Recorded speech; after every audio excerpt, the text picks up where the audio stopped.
तुम्हारा प्रतिशोध मैं लूंगा कुंभकर्ण। लंकेश, मुझे रोकने का प्रयास मत करना। लंकेश, जानती हूँ लंकेश, कुंभकर्ण के मृत्यु से आहत हैं आप, उन्हें खो चुके हैं, परंतु जो शेष है उसे बचा लीजिए लंकेश। यदि आप अब भी ना संभले तो एक दिन सब कुछ खो बैठेंगे आप लंकेश। मेरा मार्ग मत रोको मंदोदरी। मेरे मस्तिष्क पर रक्त सवार है। कहीं ऐसा ना हो कि राम से पूर्व मेरे क्रोध को तुम्हारी आहुति चढ़ जाए। लंकेश, लंकेश तनिक सुनिए। ज्ञान का सागर होते हुए भी आप कैसे अज्ञानी बने बैठे हैं लंकेश? यदि राम साधारण है तो असाधारण बल वाले कुंभकर्ण को कैसे मार सकते हैं वो? तनिक सोचिए आप। अब एक शब्द और नहीं मंदोदरी,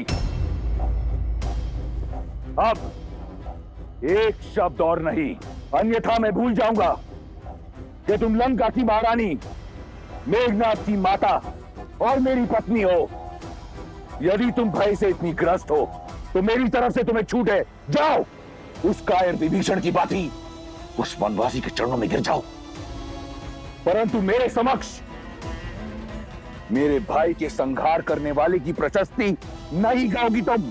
अब इस युद्ध भूमि में रावण स्वयं उतरेगा अपने भाई का प्रतिशोध लेने। नहीं पिताश्री, पुत्र के होते हुए यदि पिता को युद्ध भूमि में उतरना पड़े, ये एक पुत्र के लिए आत्मदाह करने जैसा है। तुम यहां क्या कर रहे हो?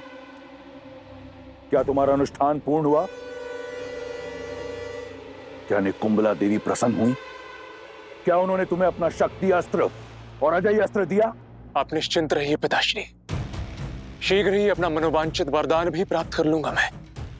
किंतु पूजा संपन्न होने से पूर्व मुझे कुंभकर्ण काका की मृत्यु का प्रतिशोध लेना है। मेघनाथ, मंदोदरी एकांत, मंदोदरी एकांत।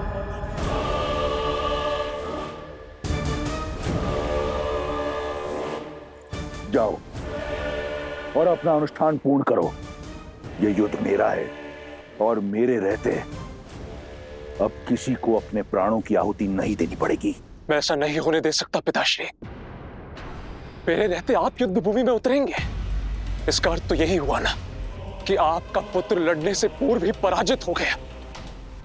नहीं पिताश्री, मैं ऐसा होने नहीं दे सकता। ना पिता युद्ध भूमि में उतरेंगे, ना ही भाई को अपना अनुष्ठान बीच में छोड़ना होगा।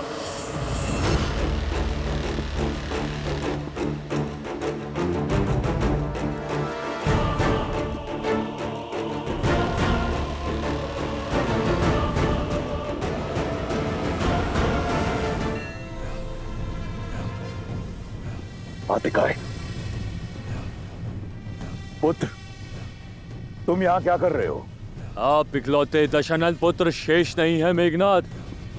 दशानन का यह पुत्र अभी जीवित है। मैं जाऊंगा उस नर और वानर सेना से लड़ने के लिए।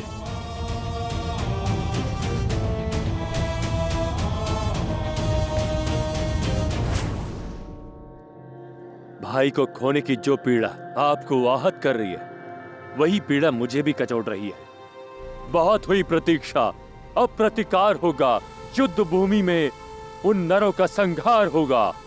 आपका ये पुत्र अपने भाई अक्षय कुमार, काका श्री कुंभकर्ण और हमारे सभी सैनिकों की मृत्यु का प्रतिशोध लेगा। आप जानते हैं, मेरा वरदान उस वनवासी के जीवन को अभिशाप में बदल देने में सक्षम है। पिताश्री, ये अवसर मुझे दीजिए। नहीं पुत्र, तुम्हारा यह अनुष्ठान हमारी जीत को प्रशस्त करेगी। तुम्हें इस बात का ज्ञात नहीं। अपने तप को नष्ट मत करो। विवश कर दो निकुंबला देवी को तुम्हें वरदान देने के लिए। विवश कर दो उन्हें कि वो तुम्हें वो अस्त्र दें, वो शक्ति अस्त्र जिससे तुम अजयी होगे। जाओ और अपना अनुष्ठान पूर्ण करो। जो आज्ञा पिताश्री।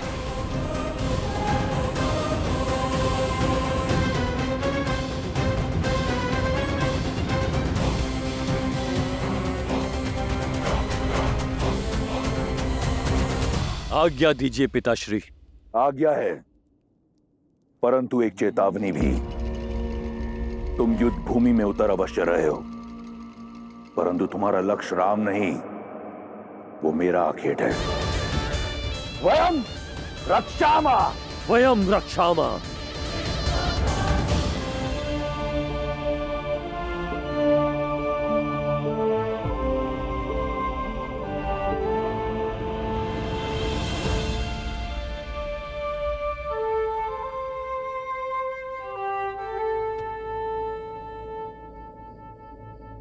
धर्म का पथ दुर्गम होता है विभीषण,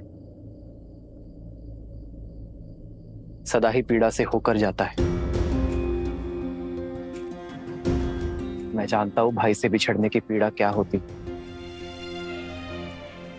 तो आपने तो वो किया है विभीषण जो धर्म कहता है। आपने अपने अधर्मी भाई को सद्मार्ग पर लाने का प्रयास किया है, किंतु अपने अंत के चयन के लिए केवल और केवल कुंभकर्ण ही उत्तरदायी है। प्रभु, कुंभकर्ण भैया ने मुझे घर का भेदी कहा। उनकी मृत्यु का कारण मैं हूं प्रभु, उनकी मृत्यु का कारण मैं हूं। सबकी मृत्यु कर्मों का ही फल होता है विभीषण। आपने तो उसे उचित अनुचित के बीच का भेद सिखाया, और जो व्यक्ति अनुचित का पक्ष लेता है उसका अंत सदैव वरदांत होता है। किंतु आशा की बात तो यह है विभीषण कि अंततः कुंभकर्ण ने अपने सत्य को जाना। इस लोक में भले ही वो पतन के संसार में रहा, किंतु परलोक में वो उचित स्थान अवश्य पाएगा।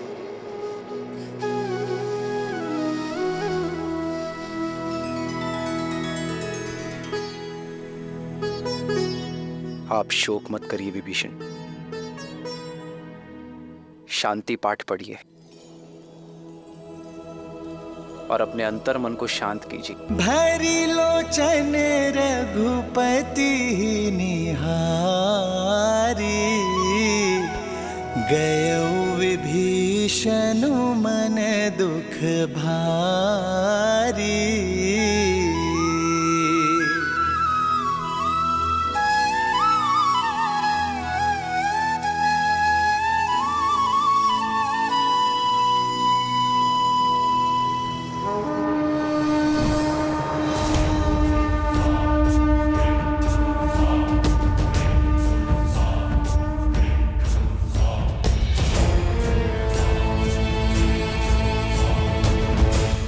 हमें तो लगा था कि ये रावण इस समय शोक मना रहा होगा, परंतु उसने तो रात्रि में ही इस युद्ध का शंखनाद कर दिया।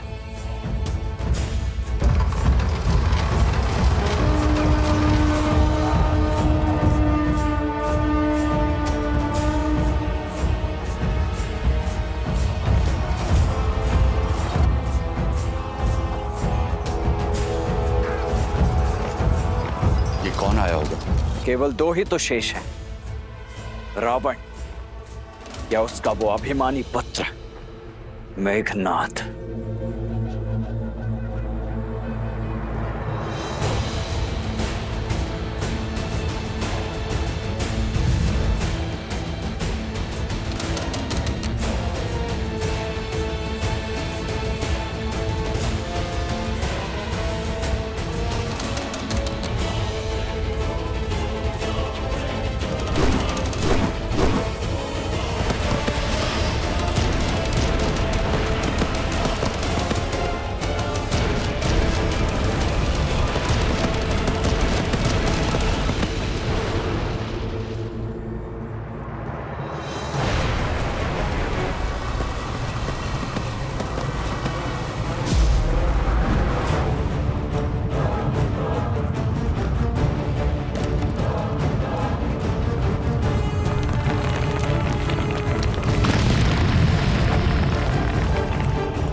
ये कैसी माया, ये कैसा छल है?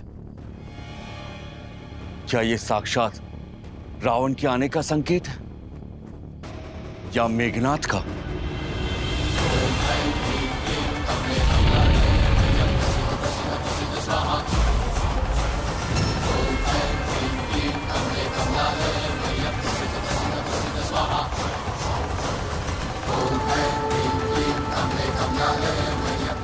मुझे ये अजय रथ पुनः प्रदान करने हेतु आपका कोटि कोटि आभार। अब इस अजय रथ पर सवार होकर उन वनवासियों का अंत करने हेतु मुझे शक्ति अस्त्र भी प्रदान करे। वो अस्त्र जिसका काट न कोई अस्त्र है न कोई शस्त्र।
ये हो क्या रहा है भैया?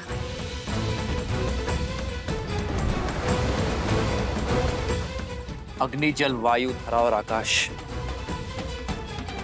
सभी पंच तत्वों का प्रतीक है। ये मायावी जो भी है पंच तत्वों की शक्तियों को प्रत्यक्ष करने का प्रयास कर रहा है।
या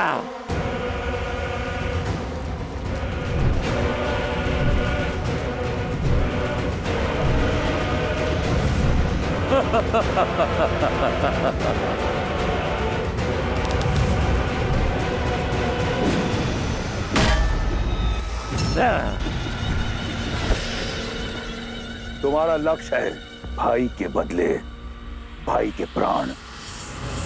तुम्हारा भाई अक्षय कुमार और मेरा भाई कुंभकर्ण, इनके संहार का प्रतिशोध होगा। लक्ष्मण के प्राण तुम्हारा हर वार गाज बनकर लक्ष्मण पर गिरना चाहिए।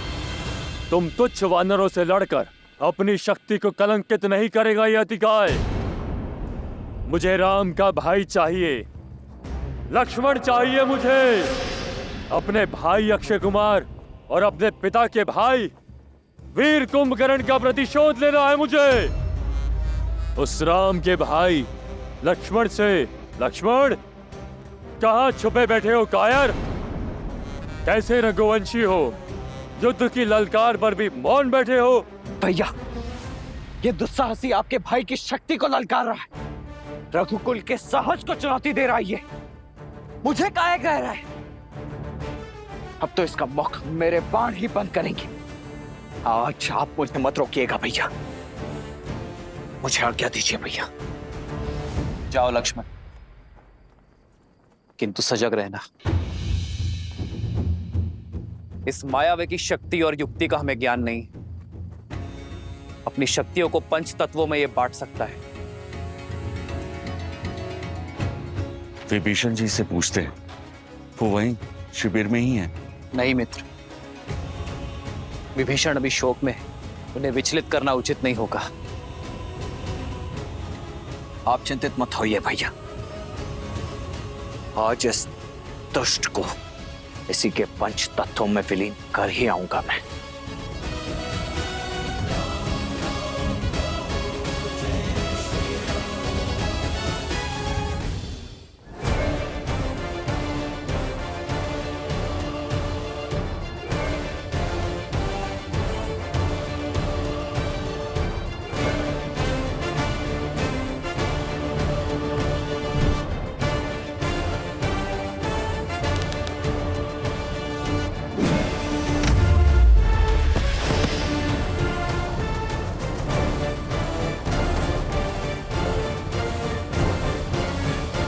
लो, मैं आ गया तुम्हारे समक्ष, दशरथ पुत्र लक्ष्मण, जिसका प्रहार आज तुम्हारे दुस्साहस का अंत करेगा, क्योंकि तुमने मुझे नहीं,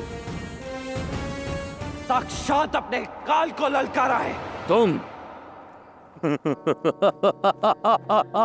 तुम हो लक्ष्मण, तुम बनोगे मेरा काल। इतना छोटा सा, इतना कोमल सा काल। बस एक गुण है तुम में जो तुम्हें मेरे आखेट के योग्य बनाता है, वो ये है कि तुम उस राम के भाई हो। अब सहो एक भाई का और एक भतीजे का प्रतिकार। आक्रोश जोश क्रोध का ये क्षण है प्रतिशोध का, ललकार और पुकार का ये क्षण है अति विरोध का।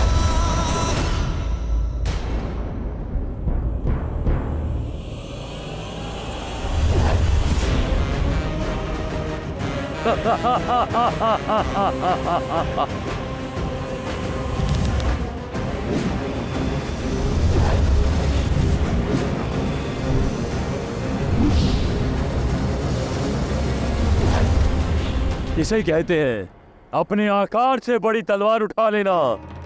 तुम ना तो मुझसे युद्ध के योग्य हो और ना ही मेरे हाथों मारे जाने के। पर राम का भाई होने का कड़वा फल तुम्हें भुगतना होगा।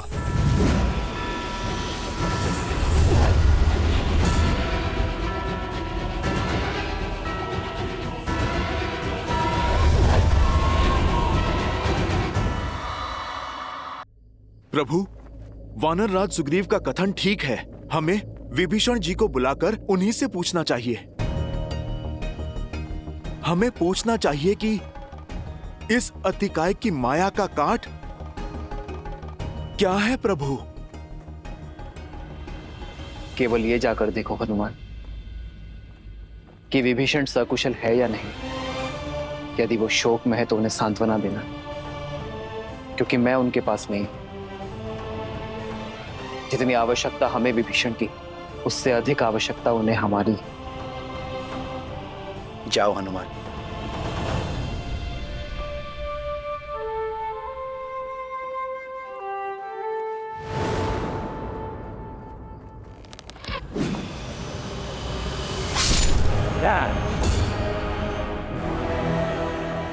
अधिक सह नहीं पाओगे मेरा बल।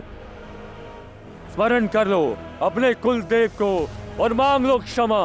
राम का छोटा भाई बनकर जन्म लेने के अपराध को। इस पर आक्रमण तब करना होगा जब इसका ध्यान ना हो।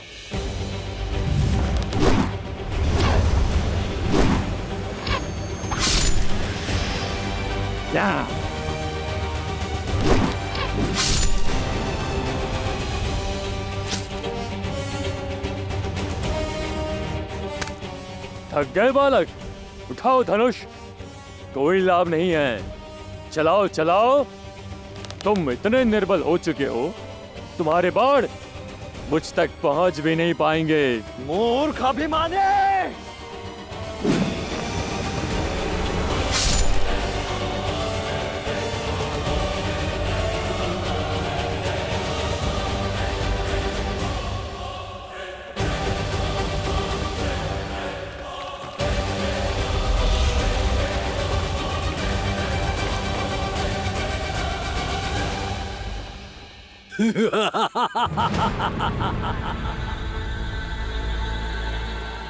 ना तुम ना ये तुम्हारे बाण मेरे कवच की कोई काट नहीं कर सकता।